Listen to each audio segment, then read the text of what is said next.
Oh, our old friend Daryl Cooper is at it again. So he did an interview with Joe Rogan, and I got to say that I've had a lot of people who had argued with us about Daryl Cooper come to me and say, "Okay, I see your point." Right. Um, so, so this is the thing that's probably making the most rounds. Um, he talks about Hitler's upbringing and where he grew up and Mein Kampf and how little attention you should really pay to Mein Kampf. So we'll play that and discuss. Did Hitler start going after the Jews? You mean in terms of Rhetoric? the war? So yeah, like if you take him at his word in Mein Kampf, which is, it's a piece of political propaganda, that he wrote as a sort of a politician in Germany in 1924. And so you have to take it with sort of a grain of salt, but it's also one of the few sources we have. Given his audience at the time, he probably didn't have a lot of reason to make this part up. Take Mein Kampf with a grain of salt. Yeah, like what are you trying to say? It's not like he actually did any of that stuff. It's not like it's not like okay, so since we're paused, all right, so he's kind of suggesting that Mein Kampf is not determinative of Hitler's agenda. You should take it with a grain of salt. So this is Hitler in 1919. This is a letter he wrote.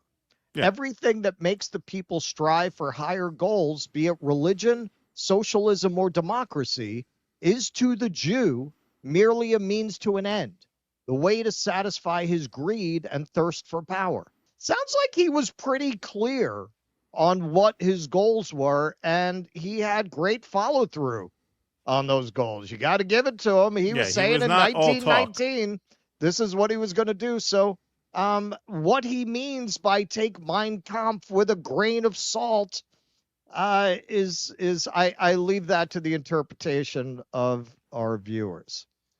Is that he had been from like small town Germany, right? And he was from a middle class family. His father was a civil servant, respectable people, and nationalism back then was very much like a middle class ideology, and the middle class people, nationalists, would complain about the workers and the proletariat, how they all want to be socialists and none of them have any national feeling and everything.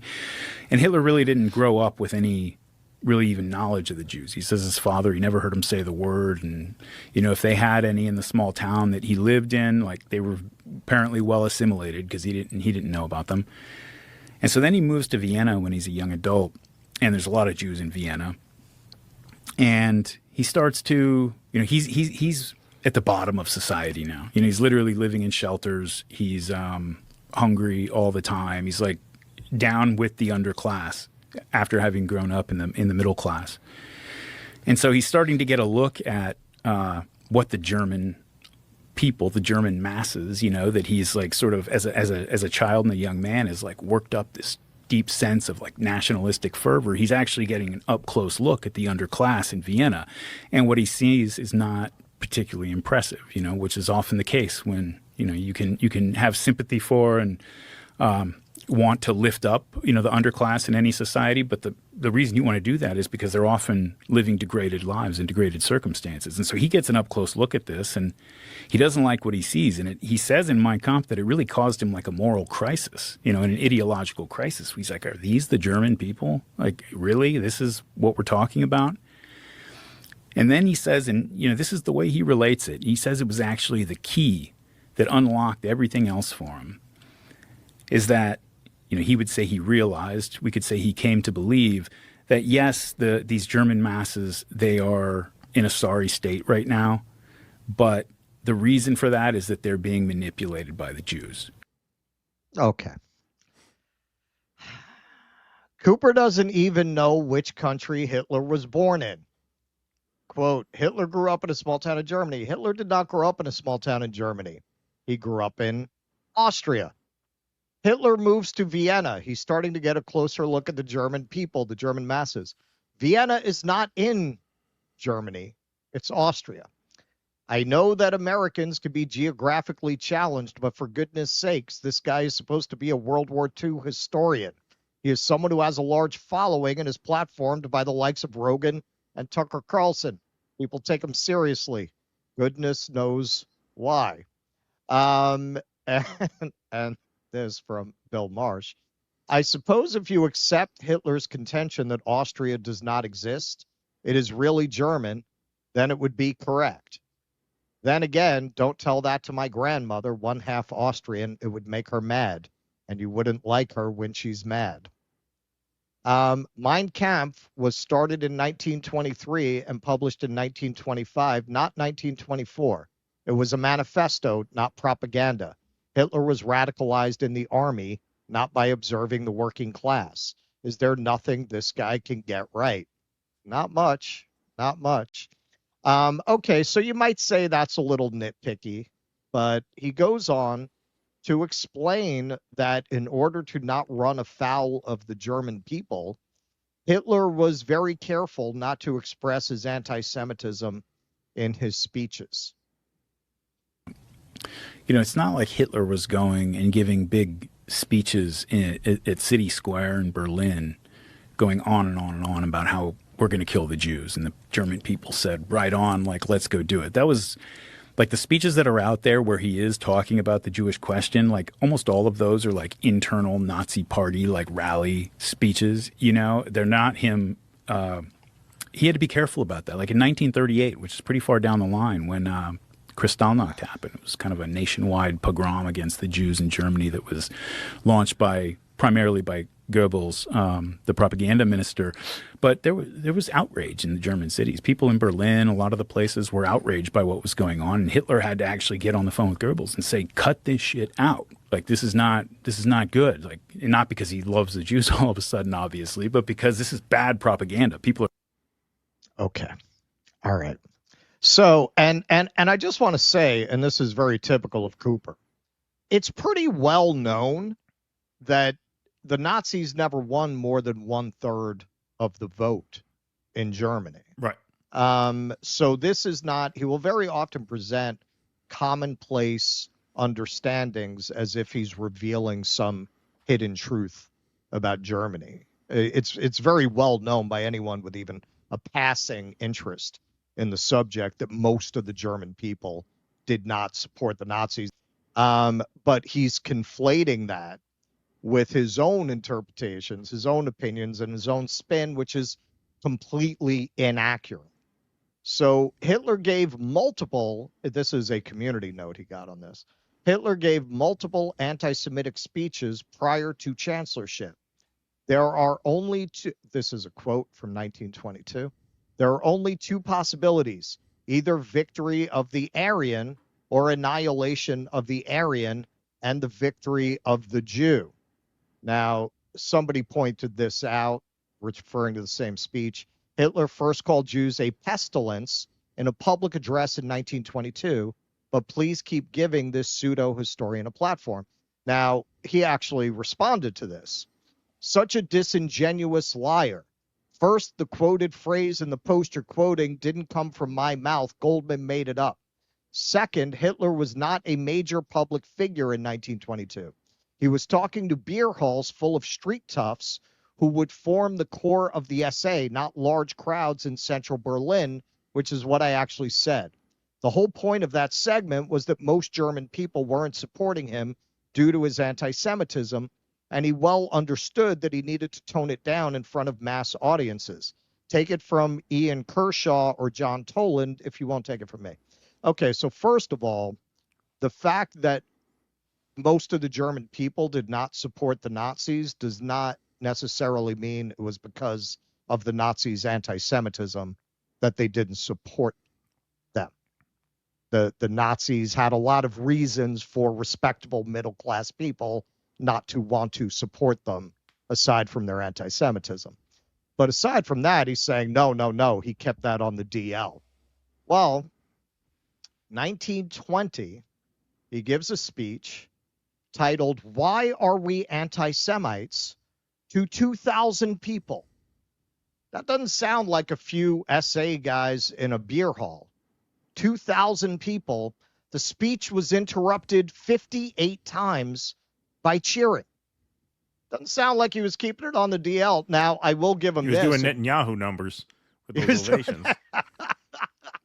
I'll give him this. It wasn't in Berlin. It was in Munich. That's to 2,000 people in 1920, 58 cheers. That doesn't sound like the German people were not well aware of Hitler's views. He also wrote a book about it, Mein Kampf, that was published and available. Now, the other thing he says is at the time of Kristallnacht, he's calling up Goebbels. You got to knock it off because the Germans don't like it. Well, that's weird because a couple of months later, in 1939, he's giving his prophecy speech in Berlin. This is January 30th. Quote, if international finance Jewry inside and outside Europe should succeed in plunging the nations once more into a world war, the result will be not the Bolshevization of the earth and thereby the victory of Jewry, but the annihilation of the Jewish race in Europe. So this is January 30th, 1939, Kristallnacht, which he claims was deeply offensive, so offensive to the German people that Hitler had to tell Goebbels to tone it down. So what happened in the intervening 2 months? Did the Germans all of a sudden become amenable to Hitler's anti-Semitism? For some reason, did he all of a sudden feel that it was going to play better 2 months later? Or is Darryl Cooper completely full of shit, talking out of his ass and pushing an ethnostate agenda, as we will see later, that makes him deeply sympathetic to Nazi Germany? Because I think you can make a very good case if you look at the totality of his statements. He can't come out and say this because even Rogan would not be able to have him on if he did. His problem is not with the idea of what Hitler wanted to do. It's the way he went about it. He believes very much in the idea that people should be able to live within their own enclaves and within their own culture, and that cultures are degraded by the introduction of outsiders and foreigners. He just doesn't like the way that he did it. He thinks he made mistakes in his tactics. That's why he feels the need to minimize Mein Kampf and what it meant. Feels like he should have done it differently. But he can't say that. If he says that, even Joe Rogan can't have him on. So, do you have anything? Well, no. I mean, look. I mean, it's just all of a piece. I mean, the first time we heard about this guy, you were recommended him by some people who tweeted at you. And just a few minutes into that Tucker thing, I texted you back. I said, it just kind of seems like this guy loves Hitler. What is the what's interesting about this? Yeah, that's the thing that really offended me about it the first time, was just the stupidity of it, and the pretense of it. Like somehow he's this edgelord. He's the edgelord because what makes him edgy is that he clearly likes Hitler. Like that's what makes him edgy. The content itself is not edgy. Most of what he says is either not true or common knowledge. Right. Exactly. Like he's edgy in the way that RFK is edgy. Like most of the stuff that RFK says that's correct is obvious. Hey, like shitty food is bad for you. Right? And then most of everything else he says is bullshit. Exactly. Yeah, you have your people who like him because they are white nationalists or Nazis, and we got rid of most of those. Then you have the people, which this is almost sadder, who have a deep sunk cost fallacy about this fucking podcast that they listen to, that they just can't give up. If they admit that this guy has no idea what he's talking about, well, then they wasted 16 hours of their lives and they have to go out and do some real research. Right. Listen, I'm sure the podcast is very entertaining. He's a very eloquent speaker. There's a difference between entertainment and education. Once somebody says something like, they killed all the Russians because they just didn't bring enough food and it was more humane, you don't need to listen to 16 hours of the person's podcast. Right. I'm sure there are things that are true in there. I'm sure very much like his interviews, it's mixed with his opinion, and it's mixed with total bullshit, and it's mixed with inflating a source to be more determinative of what actually happened than it is. Assuming you're not an expert, that's why you listen to a podcast like that, right? You're going to an expert because you want to absorb the truth. If you can't trust the person, why would you listen to it? Because you're going to come away not knowing what you heard that's true and not true. There are very good experts in this field. Look, right behind me, Elon Pape. You don't have time to read. I'd be surprised if his stuff is not on audiobooks. Right. So moving along. All right. So he kind of addresses the whole Churchill was the chief villain of World War II controversy from his now infamous Tucker Carlson interview. So this is what he said. I mean, the interesting thing about the World War II question is something I found through talking to people who, disagreed with my Tucker interview is, like, if you put the question to them, and maybe if you put it directly like this, they would give you a different answer, but you kind of get you get to understand that this is how they feel about it, which is if there was two options, one of them is that the Second World War doesn't happen, at least in Europe, 40 million people don't get killed, but, the National Socialists stay in power and, maybe Hitler dies 10 years later, it's like the Soviet Union, Stalin dies, and things move on. People really kind of feel like, and maybe this is because they're not involved in it, like 40 million dead people that was a cost worth paying. And I think that is completely insane, man. Like Hitler, he probably would have taken up painting. He probably would have been into realism. I can't imagine him really getting into surrealism. He's making all of these assumptions about what would have happened if he hadn't gone into the war that not only is pulling out of thin air, but really don't conform to Hitler's own stated aims. While it is true that Hitler thought that the British Empire and the German Reich should divide the world between them. So if he had stuck to this vision, and given that he showed an incredible consistency from 1919 all the way through his career, we'll take him at his word that he felt the British were Aryans and that they should divide the world between them, that he would not have invaded England, that he would have gone to the east, something that Darryl Cooper completely avoids. He would have expanded into the east, which he saw as Lebensraum, as the natural territory of Germany. That's their natural possession, and the Slavs are an inferior people that need to either be wiped out or enslaved by the Aryans.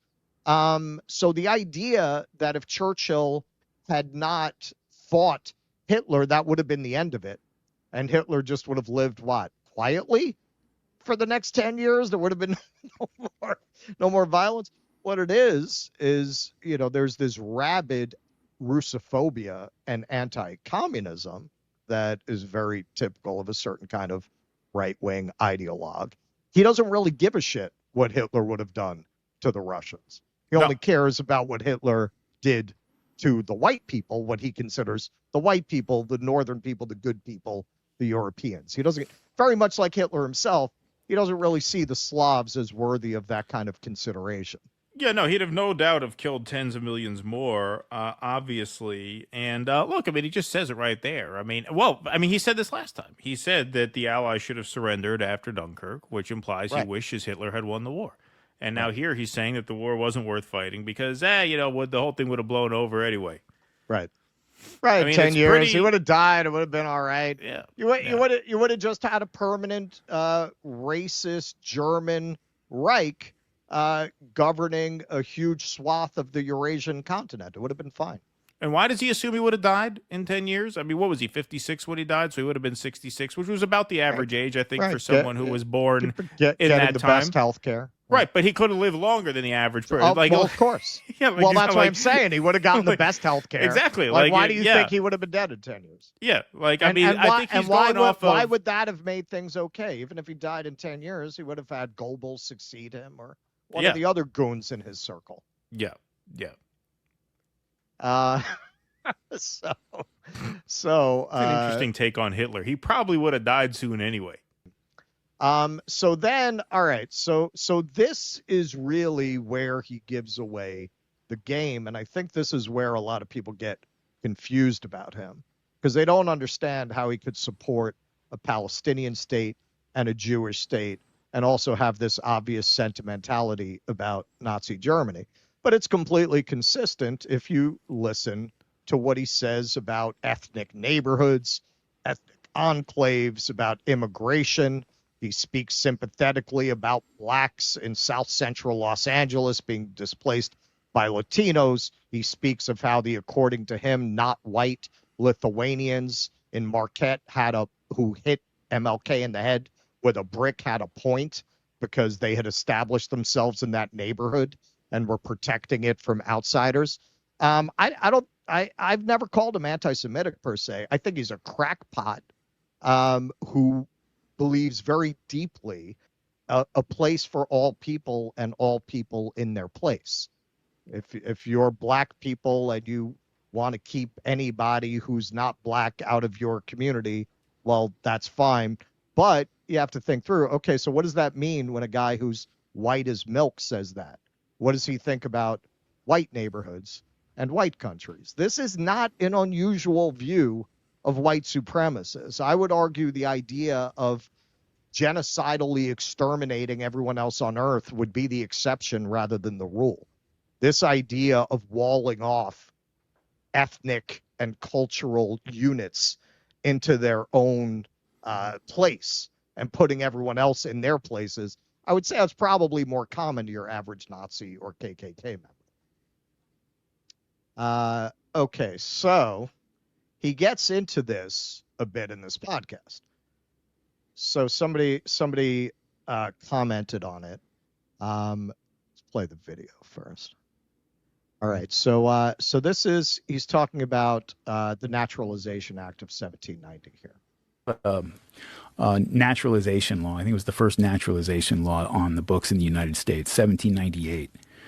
And you see a lot of like racialist types point to this as if it kind of backs up their idea of what, of what America's history is and what it should be, because it says all white persons of good character, all free white persons of good moral character, if you come to the United States, can become a citizen.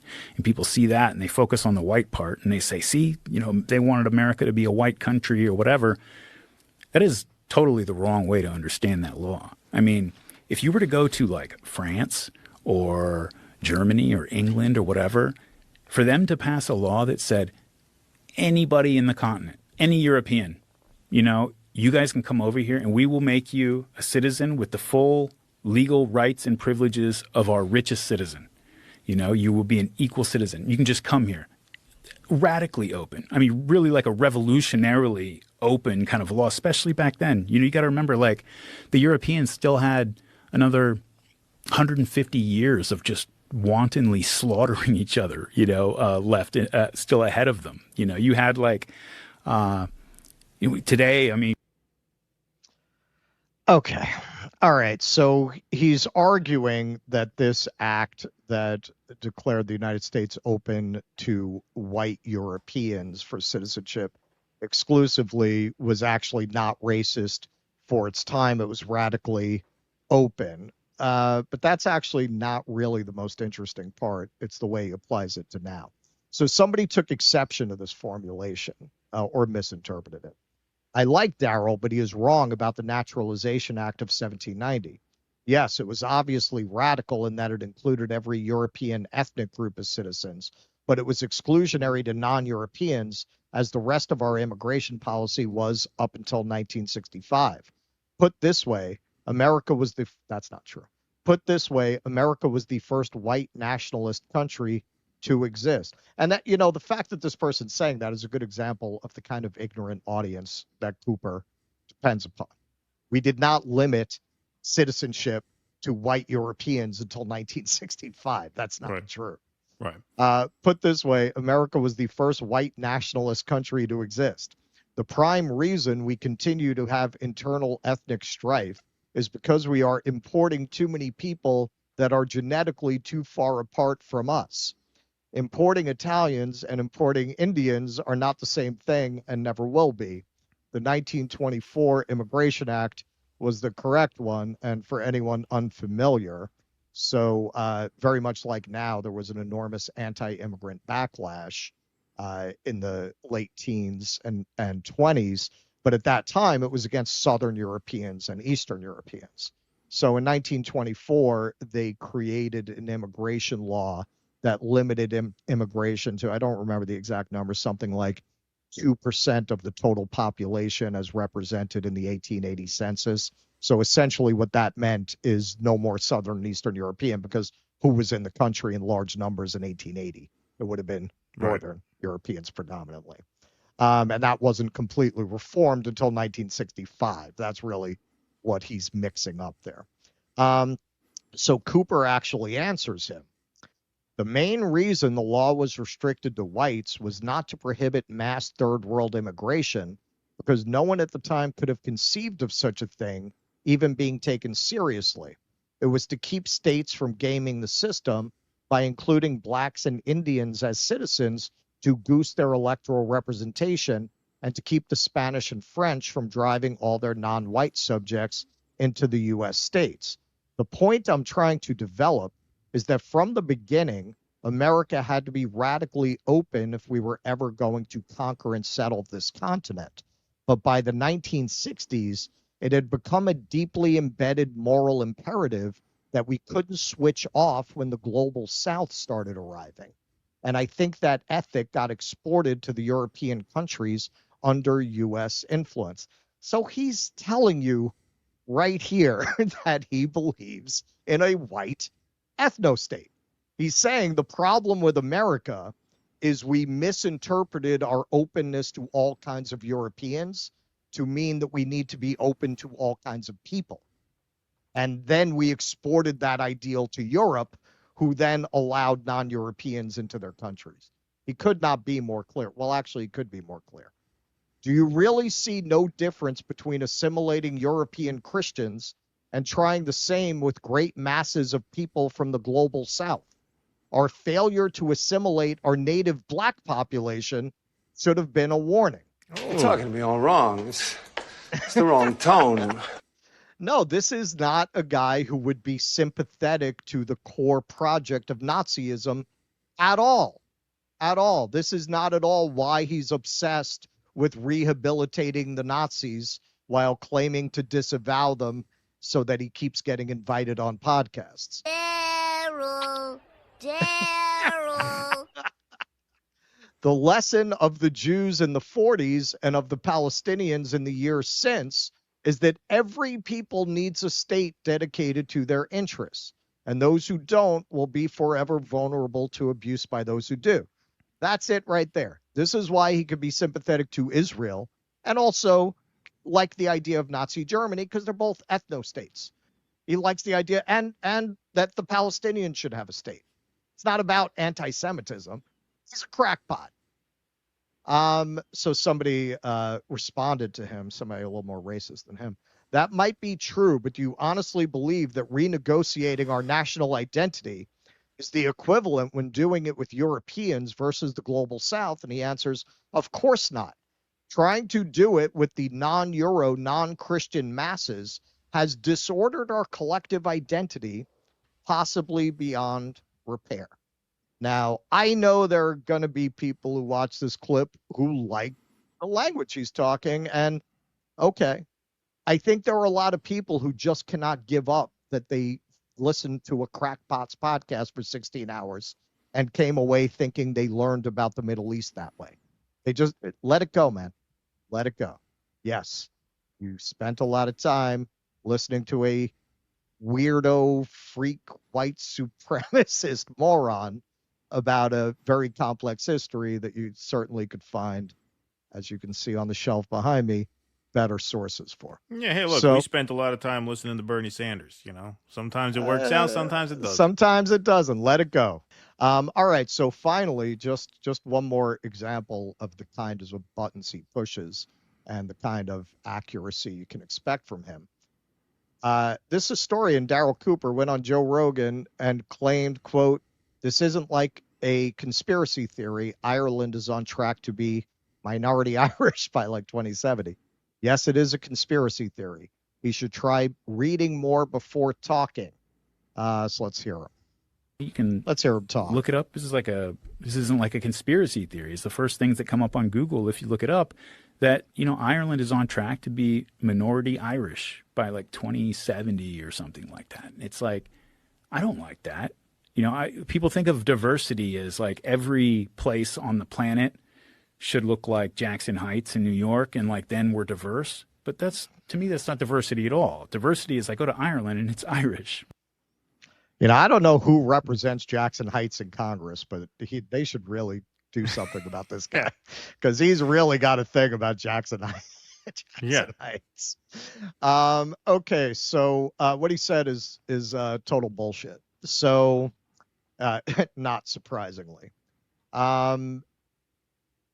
just under 3.9 million, this is in the last census in 2022 in Ireland. Just under 3.9 million, or 77% of people, identified their ethnic group or background as white Irish.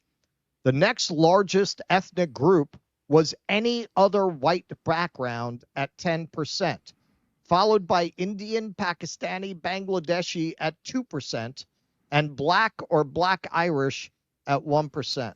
So 87% of people in Ireland in the 2022 census were white. 77% of that being white Irish. So here from the poster Danny Boy, in terms of the most recent intercensal progression, it looked like this.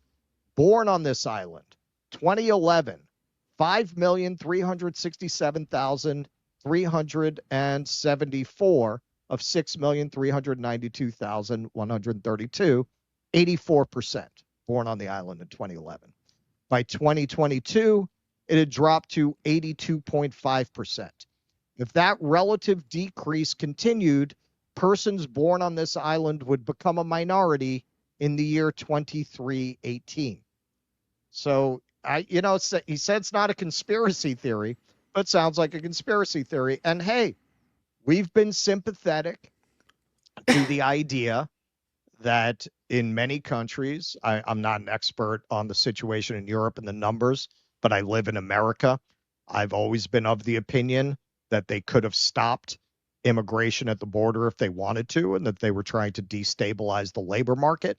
I'm not saying there's absolutely nothing going on in certain countries. I can't speak to Ireland specifically, but in certain places, at the very least, they mismanaged immigration and ignored legitimate concerns where they arose. That's all true.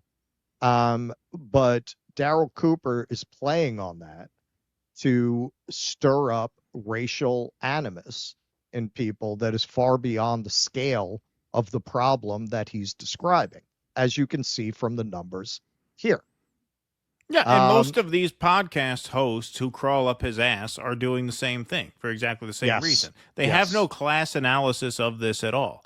Right. There is no class component to this that is going to be solved through any right-wing political movement.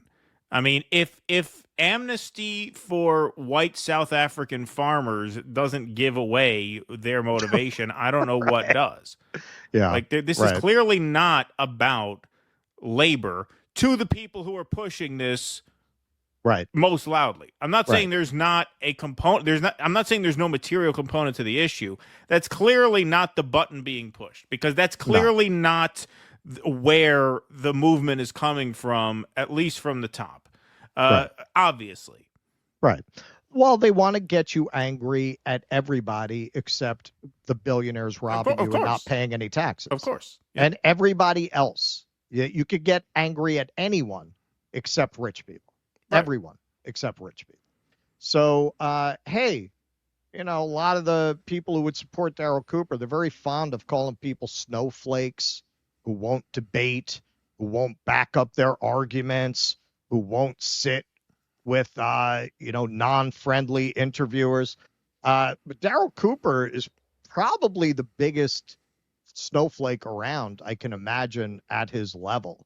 He literally will not sit down with anyone who knows anything about the subjects that he misrepresents for a profession. For example, this is him, a British outlet asked me to debate literally Andrew Roberts, Baron of Belgravia, member of the House of Lords, and author of a whole shelf of books in my library, including the best one on Napoleon about last week's controversy, referring to the Tucker Carlson interview. Hi, thanks, but you are crazy, haha. As much as it would be an honor to meet one of my favorite historians, even in a hostile setting, and with a stack of misconceptions about what I think and who I am, you know a good way to clear up those misconceptions? Sit down with them. Right. Sit down and explain what the misconceptions are. I've read enough of Mr. Roberts' books to know how that would go for me. Okay, that's the most honest thing I've ever heard him say.